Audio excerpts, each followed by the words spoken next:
I had sat at that table my entire life, but that night the Hawthorne dining hall didn't feel like a home anymore. It felt like a stage where something irreversible was about to happen. The chandeliers above burned like captured suns, flooding the marble floors and polished silver with a golden glare so sharp it made every knife and glass look dangerous. Portraits of long, dead men in black coats stared down from the walls, their silent faces watching like judges, waiting for a verdict.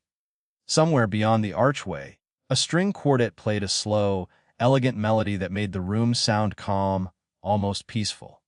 But beneath the music and the polite laughter, something in the air felt wrong. And at the head of the table, my father sat perfectly still, like a man who had spent his entire life making sure no one ever saw the moment everything started to fall apart. Victor Hawthorne never needed to raise his voice to control a room. He had built half of his empire by buying land people thought was worthless, and the other half by making powerful men feel small enough to need him. Governors called him for favors. Investors waited weeks for 10 minutes of his time. Reporters described him as visionary, ruthless, disciplined. At home, he was something colder than ruthless. He expected every detail of life to hold its shape. His suit, his schedule, his public image, his children. Especially his children. That night's dinner was supposed to mark a triumph. Hawthorne Urban Holdings had just absorbed a rival firm in Chicago, a deal the financial press was already calling historic. Around the table sat board members with silver hair and predatory smiles, a senator with a polished campaign voice, two hedge fund managers who laughed too loudly at everything my father said, and family associates who had been around so long they wore their loyalty like jewelry. Crystal glasses rang softly each time a hand moved.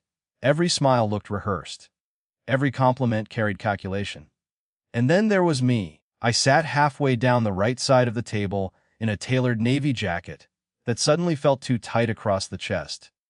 At 17, I had already learned the first rule of being a Hawthorne: never let anyone see what you feel before you understand how they can use it. People thought I was calm because I spoke carefully. They thought I was mature because I didn't waste words. They thought I resembled my father in all the ways that mattered. Usually, I let them think that. It made life easier. But that night my hands would not stay still beneath the tablecloth. Across the room, moving quietly between the sideboard and the service station, Emma Carter carried herself with the kind of steadiness no one noticed unless they needed it. That she had worked in our house for years, long enough to know where every crack in the family had been plastered over and painted white. She was the one person in the room who never seemed intimidated by the Hawthorne name, though she wore her caution well. I had known her voice since childhood, and knew the calm rhythm of it, knew the way she looked at people when she could tell they were trying not to drown. That night, every time I glanced up, I found her eyes on me for just a second too long. She knew something was wrong. The problem was, I had spent all afternoon trying to convince myself it wasn't.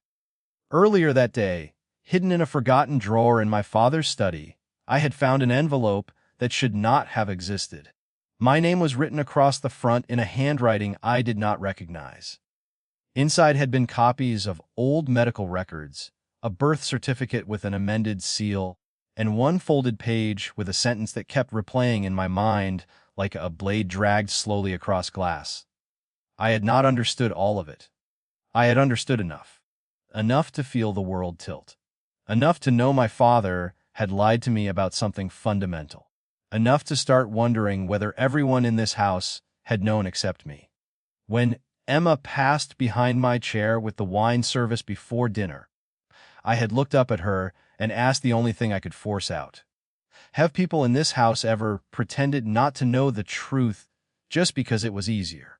She had paused, only for a second, but in this house a second was a confession. Sometimes, she said quietly, people protect power first and people second. Then she had moved on, and I had been left with the kind of answer that only made the silence louder. Now my father lifted his glass and smiled at the guests with the satisfaction of a king admiring conquered land. What we built, he said, was never meant for one generation. Legacy means structure, discipline, continuity. One day Ethan will understand that better than anyone at this table. The guests turned toward me with approval already prepared on their faces. A few of them nodded as if my future had been signed and notarized. Someone near the far end murmured that I had my father's bearing. Another said the Hawthorne name was safe for decades. I tried to breathe. My sister Olivia, seated across from me, narrowed her eyes. She could read me better than most people could, and whatever she saw made her set down her glass without drinking. "You okay?" she asked under her breath, low enough that only I could hear. I almost said yes. That was the family reflex. That was the Hawthorne religion. But the word would not form. Because at the far left end of the table, one of my father's older business associates, a man named Richard Bellamy, pink-faced and smug with inherited entitlement, glanced toward Emma as she refilled a water glass and said, with a smirk he clearly thought was harmless, "Amazing staff, Victor. They run this place so smoothly they practically disappear." A few people smiled. My father did not correct him. Bellamy leaned back farther, eyes still on Emma, and added, "That one's especially impressive. Knows how to stay in her place." The sentence was casual. That was what made it worse. It did not crash into the room. It slid into it, smooth and poisoned, expecting acceptance. A couple of guests looked away. One gave a faint laugh that died almost immediately. Emma's face did not change, but I saw her hand tighten around the crystal bottle for half a second before she set it down. And suddenly the documents in my pocket, my father's speech about legacy, Bellamy's remark, Emma's stillness, all of it fused into one unbearable truth. This entire room was built on polished cruelty, on silence, on people being told where they belonged and learning to bleed without making a mess. My father resumed speaking as if nothing had happened. "Strength," he said, "is knowing how to carry what matters without letting emotion interfere." That was the moment something inside me gave way. The room blurred at the edges. The quartet kept playing. Someone lifted a fork. Someone else reached for wine. The world did not stop, but I did. I lowered my head, stared at the white linen in front of me, and felt the first tear fall before I could stop it. It landed in silence. And when I realized everyone at the table had seen it, Emma took one step toward me that changed everything. The tear darkened the white linen like a stain that did not belong in that room, and for one impossible second, no one moved. The clink of silverware stopped. The low hum of conversation collapsed. Even the string quartet beyond the archway seemed to fade beneath the weight of what had just happened. I could feel every pair of eyes at the table turning toward me, not with compassion, but with the stunned discomfort people reserved for public failure. A Hawthorne heir was not supposed to tremble under pressure. He was not supposed to break. He was supposed to inherit, endure, and remain composed enough to make everyone else doubt their own emotions before questioning his. My shoulders betrayed me first. They began to shake in small, humiliating movements I could not control, each one making the room feel tighter around me. I pressed my palms against my thighs beneath the table, trying to anchor myself, trying to force my breathing into something steady and invisible. But the more I fought it, the worse it became. Another tear slipped down, then another. I kept my head lowered because lifting it felt impossible. Looking up would have meant seeing their faces fully. Bellamy's smug detachment, the investor's discomfort, my father's disappointment sharpened into something colder. I was not just crying. I was collapsing in the one place where weakness was treated like a form of treason. No one knew what to do with me. Around the table, I heard chairs shift slightly and the faint rustle of tailored sleeves. Someone cleared his throat and stopped halfway through it, as though even that small sound might make the scene more real.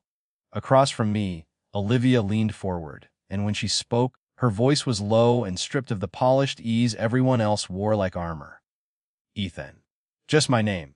Nothing dramatic. Nothing performative." But it nearly made everything worse. I swallowed hard and tried to answer her. What came out instead was a shallow, broken breath. I hated that sound. I hated that it was mine. I hated that in a room full of people who had spent their lives curating image, I had become the one honest thing at the table. My father set down his glass with deliberate care. That sound, crystal touching polished wood, cut through the silence with the force of a warning. I looked up then, only for a second, and the expression on Victor Hawthorne's face was worse than anger. Anger would have been human. What I saw instead was calculation under strain. He was not looking at me like a father worried about his son. He was looking at me like a structural flaw had just appeared in the center of a building full of important witnesses. "Ethan," he said, his tone calm in the way dangerous weather can look calm from a distance. "Compose yourself." That word lodged in my chest like a blade. Compose yourself. As if I were an inconvenience. As if whatever was happening inside me were a mess spilled onto one of his expensive carpets. As if the answer to 17 years of silence, pressure, and carefully managed lies was simply better posture. I wiped at my face, ashamed of how useless the gesture felt. "I'm trying." Bellamy shifted back in his chair, that clearly eager for the discomfort to be contained, and folded away. One of the board members stared down into his plate. The senator's wife gave me the same look people gave at funerals when they did not know the dead well enough to cry. No one intervened. No one challenged my father. The room had already chosen its instinct, and its instinct was preservation. That was when I noticed the staff. At the edges of the dining hall, every movement had stopped. A young server near the sideboard stood frozen with a silver tray in both hands. The man by the wine cabinet stared at the floor. And Emma, near the service table beneath the wall sconces, was watching me with a kind of stillness that did not come from fear. Her face remained composed, but there was something sharpened in her eyes, something that suggested she understood this was not about a spoiled heir overwhelmed by attention. She knew this had roots. She knew this was old pain suddenly finding oxygen. And then I realized she was remembering the hallway.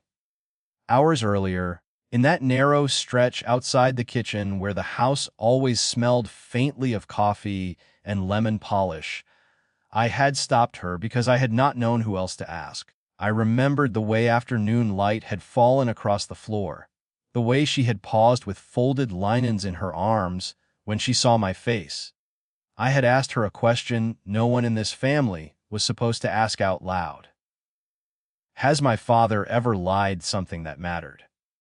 She had looked at me for a long moment then, not startled, not offended, just tired in a way that felt ancient. "People like your father," she had said carefully, "don't call it lying. They call it protecting the version of the story that keeps power in the right hands." At the time, I had known whether that was an answer or a warning. Now, sitting at the table with tears I could no longer hide, I understood it had been both. Olivia followed my gaze and saw Emma across the room.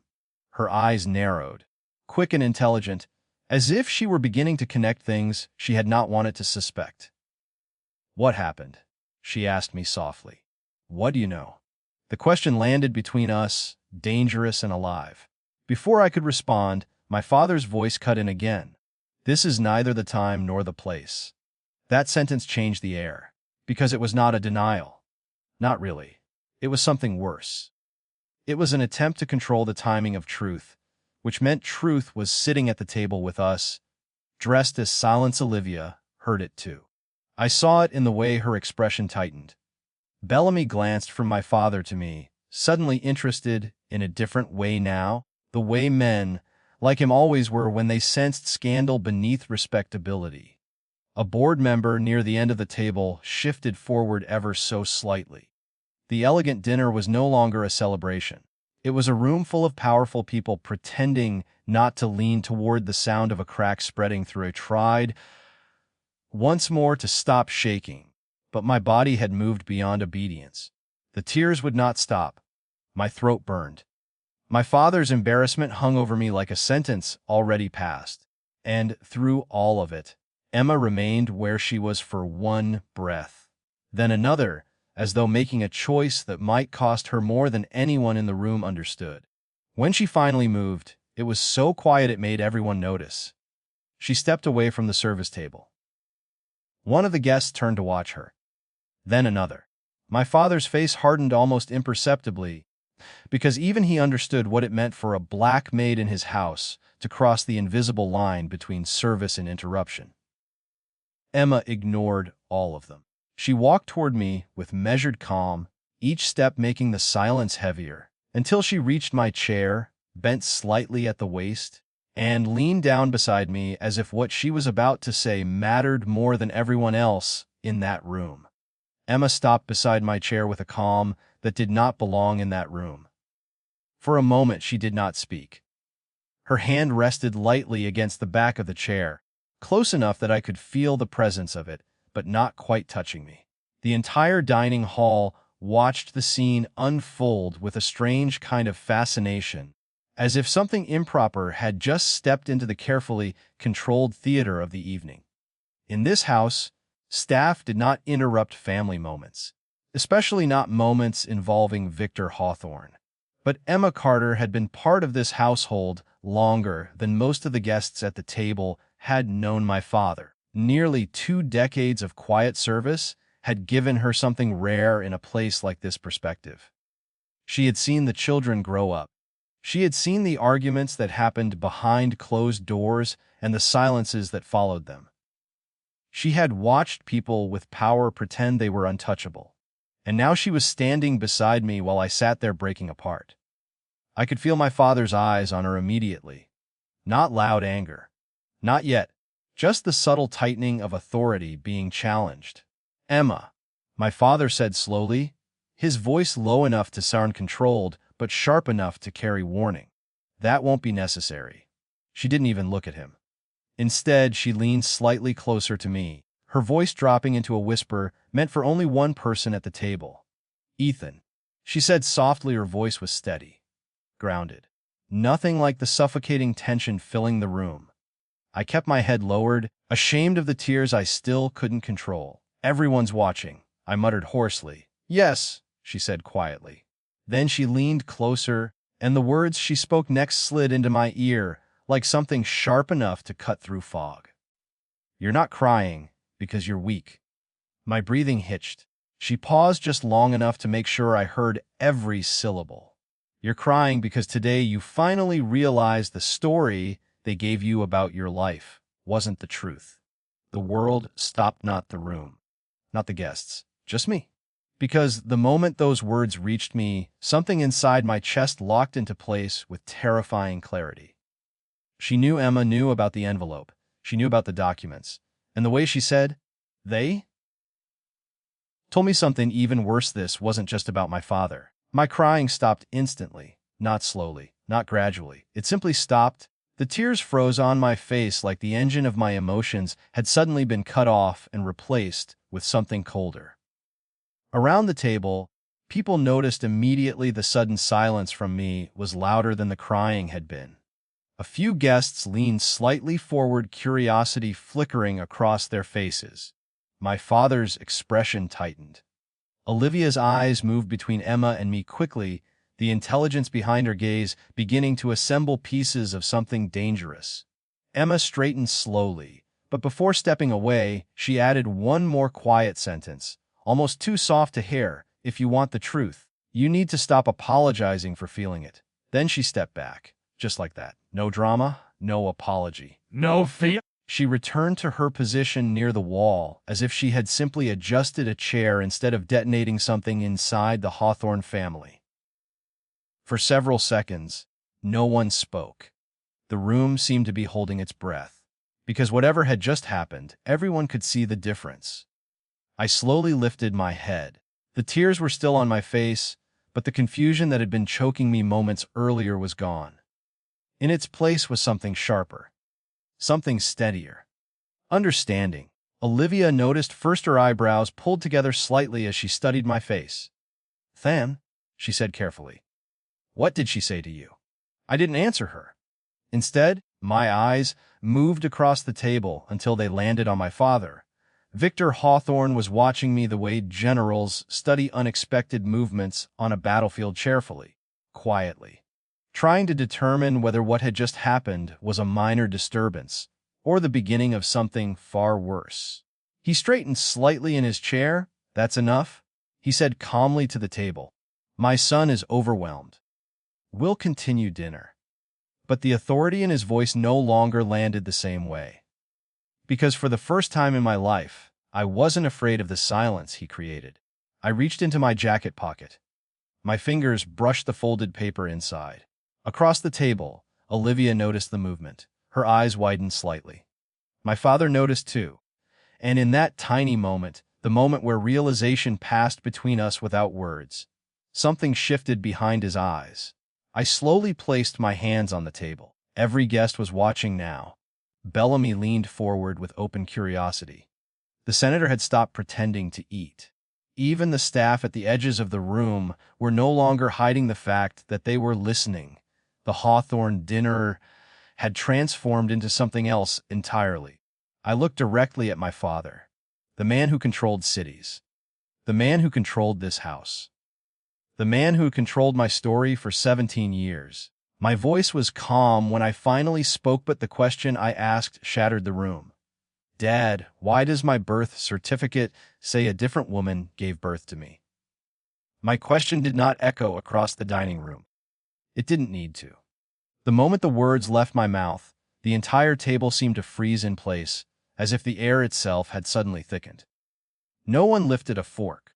No one touched their glass. Even the faint music from the quartet beyond the archway felt distant now, like it belonged to a completely different world. For 17 years, the Hawthorne family had told one clean, polished story, and I had just cracked it open. My father didn't answer immediately. Victor Hawthorne remained seated at the head of the table, his posture still perfectly straight, his fingers resting lightly against the polished surface of the wood, as if he were considering a move in a chess game. Rather than responding to his son, anyone who didn't know him might have thought he was simply surprised. But I knew him too well. That silence wasn't confusion. It was calculation.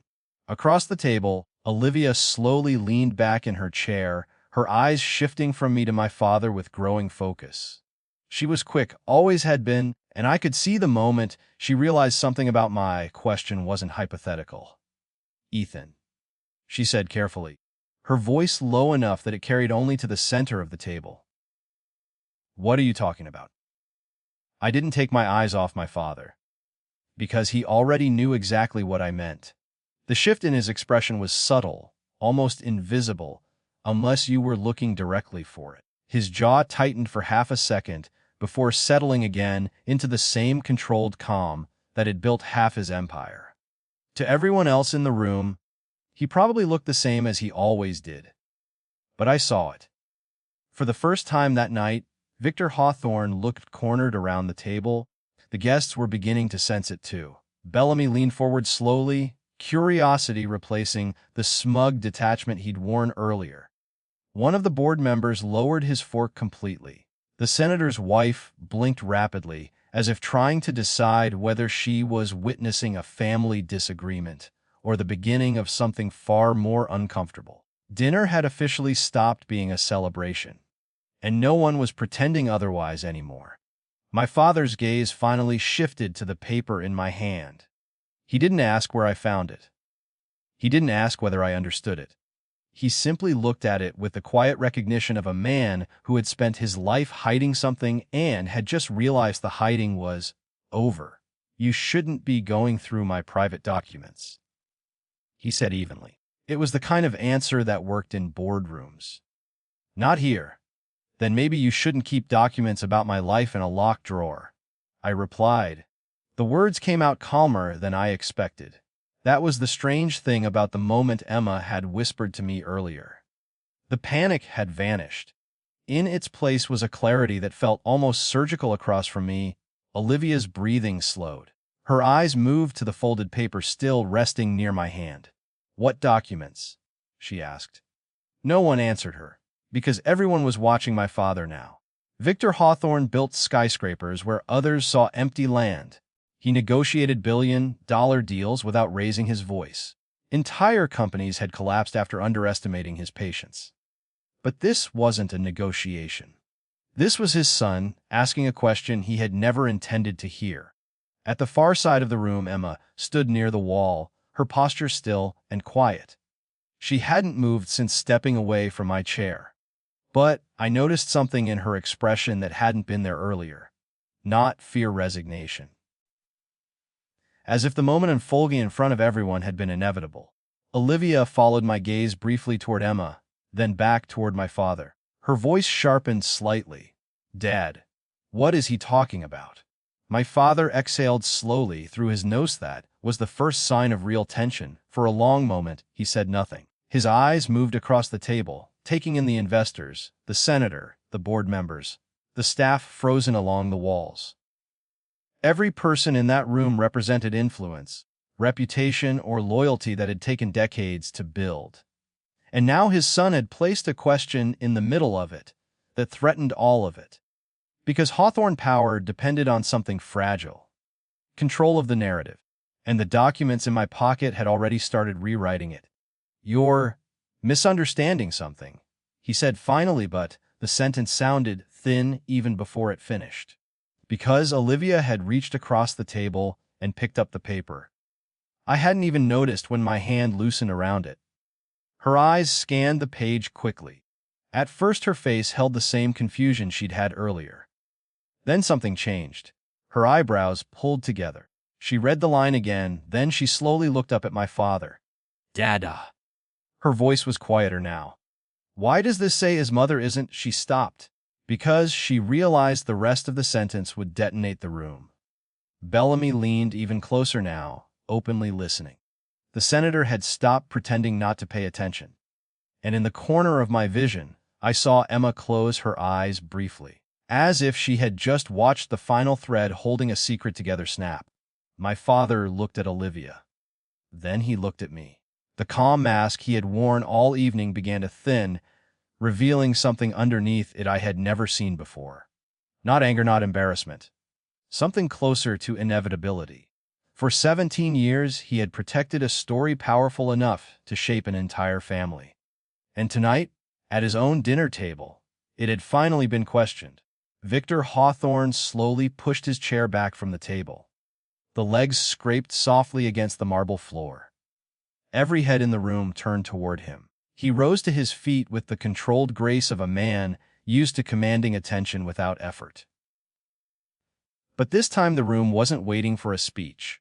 It was waiting for the truth.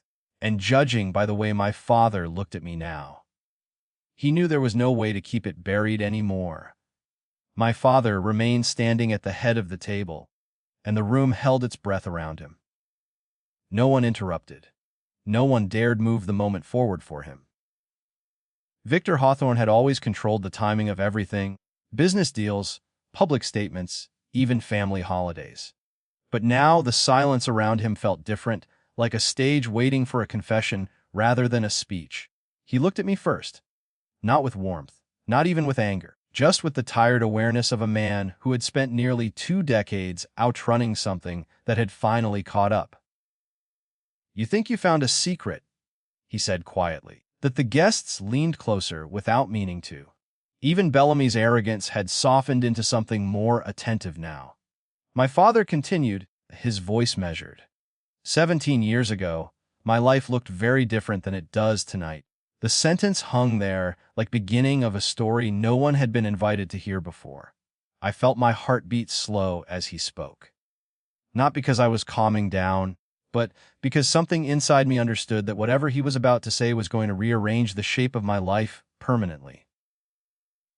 "Back then," he said, "the Hawthorne name was strong, but it wasn't untouchable yet. One scandal could have destroyed everything I had spent 15 years building." His gaze moved briefly across the guests sitting around the table. Investors, politicians, men who respected power more than truth. People who would understand exactly why reputation sometimes mattered more than honesty. "There was a woman," he continued. The words sounded strangely careful coming from him. Not romantic, not ashamed, strategic. I felt my fingers tighten against the edge of the table. "What woman?" Olivia asked quietly. My father hesitated. For the first time that night, The hesitation felt genuine. She wasn't part of our world, he said. Not even close. The way he said it carried a tone I recognized too well. It was the same tone he used when describing properties he refused to invest in, places he considered beneath the Hawthorne brand. Across the room, Emma shifted her weight slightly. Just enough for me to notice. Because the expression on her face had changed. It wasn't surprise, it was recognition. My father continued, the unaware that his next words were beginning to pull threads he could no longer control. She worked briefly for one of the companies we owned at the time, he said. A temporary employee. Nothing permanent. But Emma's eyes dropped to the floor. And suddenly the room felt colder. She became pregnant. My father added. The sentence landed with a quiet shock around the table. Bellamy's eyebrows rose. One of the board members leaned back slowly. Olivia's eyes snapped toward me. You're saying? My father raised a hand slightly. Let me finish. His voice had hardened again. She refused money. Refused an agreement. Refused to disappear quietly the way most people would when they understood the situation. There was something bitter in the way he said it, as if defiance from someone without power had offended him more than the situation itself. But she insisted the child deserved the Hawthorne name. I felt my stomach tighten. The way he said child instead of son made it feel colder, more distant. And Olivia asked, and my father said, that demand created a problem. The word problem echoed in my mind. Because the way he said it made it sound like I had started as a complication. Not a person. Just a risk. He continued slowly, your mother. He stopped. Then corrected himself. The woman you grew up believing was your mother came into the situation later. The table went silent again. Olivia blinked. What do you mean later? But before my father could answer, something unexpected happened. Emma spoke. Her voice was calm, but it cut across the room with quiet force. That's not the whole truth. Every head turned toward her instantly. My father's eyes hardened. Emma, he said sharply. But she didn't back down. She stood near the wall, hands folded in front of her apron, but there was something steady in her posture now that hadn't been there earlier. You told them the woman refused money? Emma said carefully. That part is true. Her eyes lifted slowly. But you didn't tell them why. The room tightened. My father's jaw flexed. This is not your place.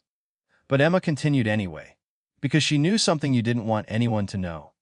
Bellamy shifted forward again. The senator's wife looked openly stunned.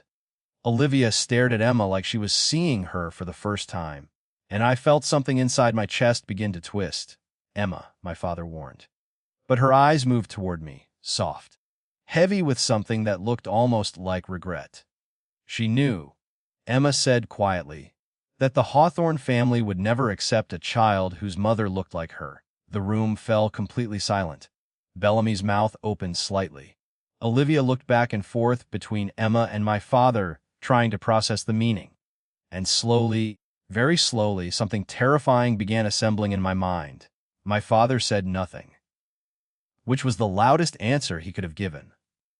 Because in that moment, sitting in that enormous dining room filled with powerful people, I began realizing something that made my chest feel hollow. The story I had believed about my life for 17 years might not have been a story at all. It might have been a replacement. The silence that followed Emma's words felt heavier than anything that had happened that night. No one spoke. No one even shifted in their chairs. The chandeliers above the table hummed faintly, and somewhere in the distance the quartet had stopped playing entirely. The celebration dinner had dissolved into something raw and unguarded, like the walls of the Hawthorne estate had finally stopped protecting the secrets buried inside them. I stared at my father. Victor Hawthorne stood at the head of the table, perfectly upright, but the calm authority he had worn like armor all evening had begun to fracture. For the first time in my life, he looked like a man standing at the edge of something he could no longer control. Across from me, Olivia slowly leaned forward. "Dad?" she said quietly, the word sounding more cautious than I had ever heard it before. "Tell us the truth." My father didn't answer right away. His eyes moved around the table, over the investors, the senator, the board members, the people whose loyalty and respect had helped construct the empire he now ruled. These were men who understood power. Men who understood that sometimes truth had a price. And tonight, that price had just arrived. "You're all hearing pieces of a story," he said slowly. His voice had changed. It was still controlled, but the precision behind it felt more defensive now. "Pieces," Olivia repeated. "Then finish it." I felt my hands tighten against the table. Because even though part of me wanted the truth, another part of me already understood something terrifying. Once it was spoken out loud, there would be no way to put it back. My father finally looked directly at me. "When you were born," he said, "the situation surrounding your birth had the potential to destroy everything I had spent years building." The words landed carefully, like bricks in a wall he was still trying to construct. The woman Emma mentioned, her name was Lillian Brooks. The name meant nothing to the guests, but Emma's eyes flickered recognition. "She wasn't wealthy," my father continued. "She didn't belong to the circles that shape influence in this country. She worked 2 jobs just to stay afloat." His voice remained calm, but something about the way he described her made the room colder. "She was also black." The word fell heavily into the silence. Bellamy shifted uncomfortably in his chair. One of the board members looked down at the table. No one spoke. My father continued anyway. "At the time, the Hawthorne brand was expanding aggressively. Investors were watching every move I made. Political connections were fragile. If the public discovered that the heir to the Hawthorne empire had been born into a situation that powerful families in those circles would never accept." He let the sentence trail off. He didn't need to finish it because everyone in the room understood exactly what he meant. Reputation optics, control. I felt something twist inside my chest. "You're saying," Olivia said slowly, "that Ethan's mother was—" She stopped before finishing the sentence, but her eyes moved briefly toward Emma. And suddenly the entire room seemed to understand the implication. My father exhaled quietly. "Lillian Brooks refused every attempt I made to resolve the situation privately," he said. "Resolve," I repeated, the word tasting bitter in my mouth. "She refused money," he said. "Refused relocation. Refused to disappear quietly." Emma's eyes hardened slightly. "Because she believed her child deserved the truth," Emma said softly. "My father ignored her. She died 6 months after you were born," he continued. The sentence hit me like cold water. "What?" The word escaped my mouth before I could stop it. "Complications from an illness," he said. "Unexpected." My mind struggled to process the information. A woman I had never heard of. A life erased before I had even learned to speak. "And after she died?" Olivia asked quietly. My father's gaze moved toward the far end of the table for a moment, as if searching through memories he had carefully buried. That was when the real decision had to be made. He looked back at me. "You needed stability. A family name. A future that wouldn't be defined by circumstances you had no control over." The logic sounded perfectly reasonable, and somehow that made it worse. "So you rewrote the story," I said slowly. My father didn't deny it.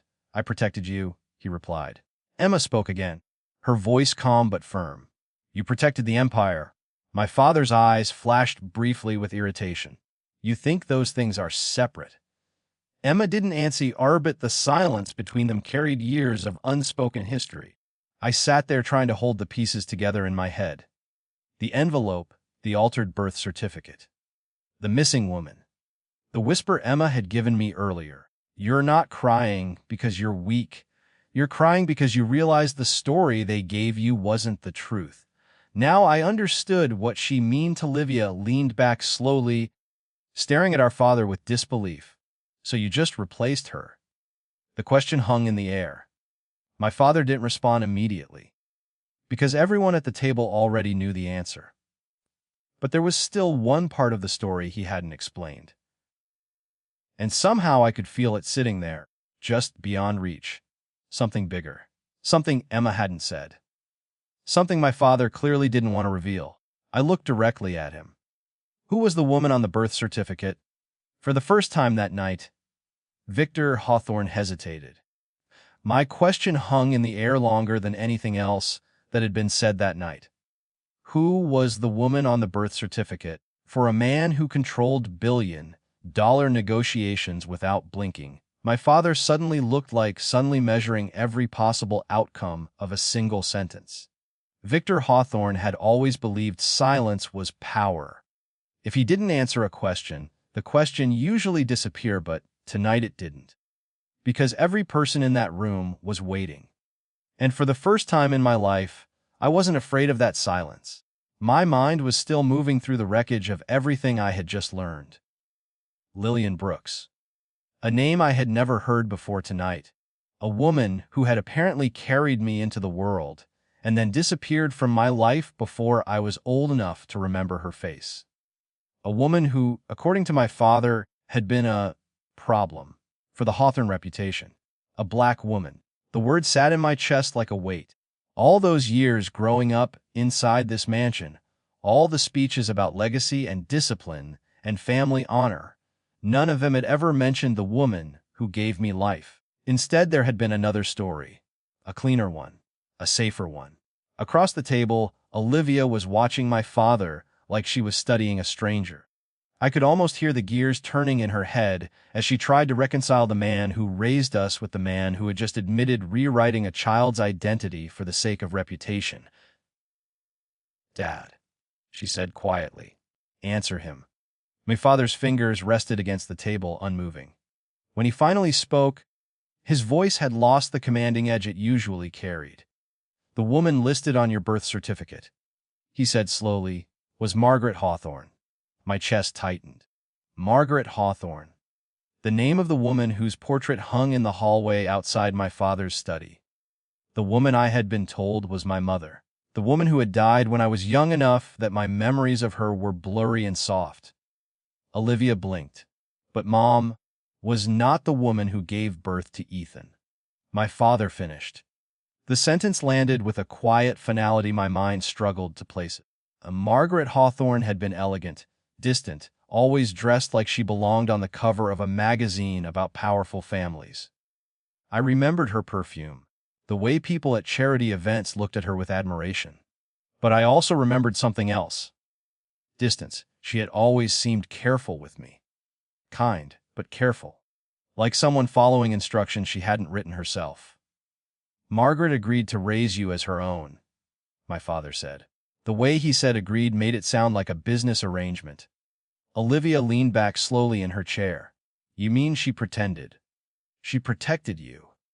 My father replied. Emma's voice came softly from across the room. "No," she said. Everyone turned toward her again. "She protected the image." My father's jaw tightened. But he didn't deny it. And suddenly the entire shape of my childhood looked different in my mind. Every school event where people comment on how little I resembled Margaret. Every time reporters referred to me as Victor and Margaret's son, with the assumption that I had inherited the Hawthorne bloodline from both sides. Every quiet moment where Emma had looked at me like she was carrying a truth she wasn't allowed to speak. I finally understood what she had meant earlier. People protect power first and people second. Across the table, Olivia rubbed her temples slowly. "So the whole story?" She said. "Yes," my father replied.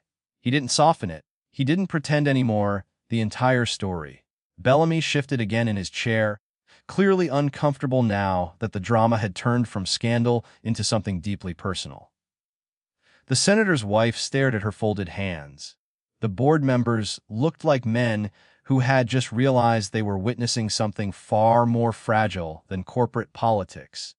But I barely noticed them because my attention had moved somewhere else. To Emma. She was standing near the wall exactly where she had been earlier, hands folded in front of her, posture calm but eyes focused entirely on me. There was no fear in her expression, only belief. And suddenly I understood something that hadn't been clear before. When she whispered to me earlier, she hadn't just been trying to comfort me. She had been preparing me to choose what came next. My father watched me carefully now. For the first time that night, there was something almost like anxiety in his expression. "Ethan," he said, quieter than before, "everything I did, I did to make sure you would never be limited by circumstances outside your control."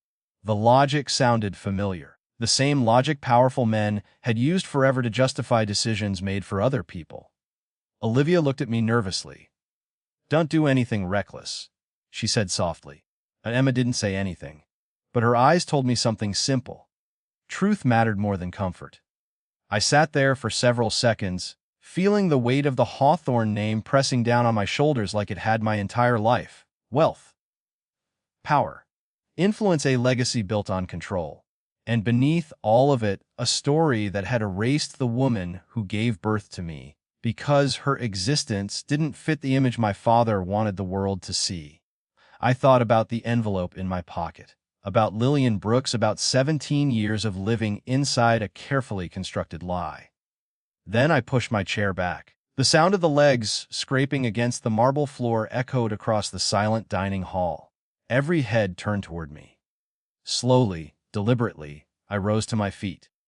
And judging by the way my father's expression changed, he already knew whatever I was about to say next could change the Hawthorne family forever. The chair settled behind me with a quiet scrape against the marble floor, and suddenly the entire dining hall felt smaller. Every eye followed me: the investors, the senator, Bellamy, the board members who had spent the evening praising the Hawthorne empire as if it were a monument built to last forever. Even the household staff along the walls had stopped pretending not to listen. For the first time in my life, I was standing in that room not as Victor Hawthorne's carefully groomed heir, but as someone who had just discovered his own story had been rewritten before he could speak. My father remained at the head of the table, watching me the way a strategist studies a move he didn't anticipate. "Sit down," he said quietly. It wasn't loud. It didn't need to be. Victor Hawthorne had spent decades building a voice that people obeyed without question. But tonight something was different. I didn't move. Across the table, Olivia's eyes moved quickly between the two of us. "Ethan," she said carefully, her voice soft but tense. "Just think for a second." But thinking was exactly what I had been doing for 17 years. Thinking about the expectations that came with our last name. Thinking about the way people treated my father like a man who could control the shape of the world. Thinking about the invisible rules that govern this house, the ones no one ever said out loud, but everyone seemed to understand. And now I understood one more rule. Truth had never been part of the design. I looked directly at my father. "You didn't protect me," I said. The words landed quietly, but they carried through the entire room. "You protected the Hawthorne name." Bellamy shifted in his chair again, uncomfortable now that the conversation had crossed from scandal into something personal and raw. My father didn't interrupt, but I could see the tension in his jaw. "You erased her." I continued. The silence tightened. Lillian Brooks. The name sounded strange and unfamiliar in my mouth, but it also felt like something that had been missing from my life without me realizing it. "You erased her because she didn't fit the version of this family you wanted the world to see." For a moment my father didn't respond. Then he spoke with the same calm tone he used in boardrooms when explaining decisions worth millions of dollars. "I made the decision that gave you the life you have." Emma's voice came softly from the wall behind me. "And the life he lost." The room went still again. My father looked at her with quiet irritation. "You've said quite enough tonight." But Emma didn't look at him. Her eyes were still on me. Not pushing. Not demanding. Just waiting, because she understood something the rest of the room didn't. This moment wasn't about her, it was about what I was going to do with the truth. Olivia slowly stood as well. Her voice trembled slightly, but there was determination in it. "Dad, look at what this has done." She gestured toward Matt. "Look at him." My father's expression flickered for a brief moment. Something softer. Something almost like regret. But it disappeared quickly. "The world isn't fair," he said. I made sure it would be fair to him. I shook my head slowly. "No," I said. "You made sure it would be convenient for you." The words hung there. Not shouted. Not dramatic. Just honest. Around the table, the guests began shifting uncomfortably. The senator stood first, I clearing his throat quietly. I believe we've intruded on a private family matter. One by one, chairs moved. Bellamy stood, avoiding my father's eyes. For the first time that evening, the investors followed. Within a few minutes, the grand celebration dinner had dissolved into quiet footsteps and polite excuses as powerful people slipped out of the Hawthorne estate, each one carrying the uncomfortable knowledge that they had witnessed something far more human than they expected. Soon only a few of us remained. My father, Olivia, Emma, and me. The massive dining room suddenly felt emptier than it had all night. Olivia looked at me carefully. What happens now? She asked. It was the first honest question anyone had asked all evening. I took a slow breath. For most of my life, the Hawthorne name had been something people treated like a crown waiting for my head. Wealth, influence, a future already mapped out before I had the chance to question it, but now I understood something my father had never considered. Legacy wasn't just about power. It was about truth. I looked at Emma. She hadn't moved. She was still standing near the wall where she had been earlier, quiet and steady. Her whisper had started everything. You're not crying because you're weak. You're crying because you realized the story they gave you wasn't the truth. I turned back toward my father. The Hawthorne Empire might belong to you, I said slowly. But my life doesn't. He didn't answer. For the first time that night, Victor Hawthorne had nothing left to control. The silence that followed stretched across the room like something fragile and new. And in that silence, I realized this was only the beginning of a story the Hawthorne family would never be able to hide again.